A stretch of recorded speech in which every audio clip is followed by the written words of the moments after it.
Cette actualité vous est présentée en collaboration avec Cryptost Research. Ayez un temps d'avance sur le marché crypto en rejoignant notre communauté premium. Polygon Lab licencie 19% de ses effectifs, dans un souci d'amélioration de performance. Polygon Lab a dévoilé jeudi une vague de licenciements, conduisant au départ de 19% de ses effectifs, soit un total de 60 personnes. En parallèle, d'importantes mesures de restructuration ont été annoncées, y compris des augmentations de salaire. Nous faisons le point.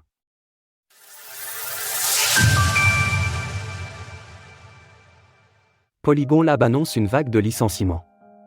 Jeudi après-midi, Marc Boiron, le PDG de Polygon Lab, a annoncé que l'entreprise procédait au licenciement de 19% de ses effectifs, ce qui concerne au total 60 personnes.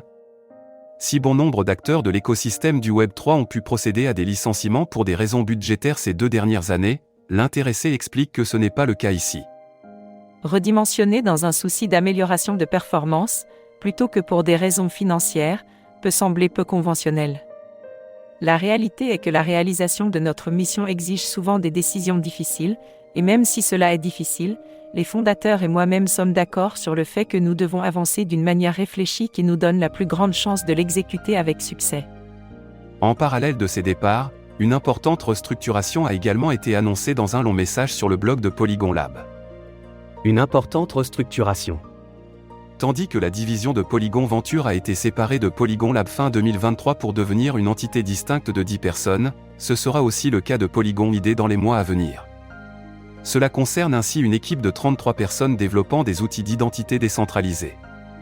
Selon Sandeep Nelwal, le fondateur de Polygon, Matic, l'équipe de Polygon Lab compte maintenant 220 employés, déduction faite des licenciements et de la scission des équipes. En su, le personnel restant verra sa rémunération augmenter de 15% minimum, cette mesure prenant un effet rétroactif en date du 1er janvier.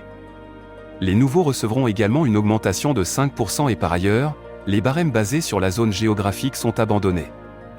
Nous éliminons les modèles de géopaiement traditionnels.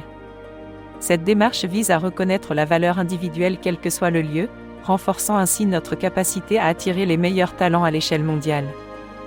De son côté, le Matic n'a pas été particulièrement affecté par ces mesures, et s'échange même en hausse de 5,7% sur les dernières 24 heures, pour un prix de 0,81 $ et une capitalisation de 7,9 milliards de dollars.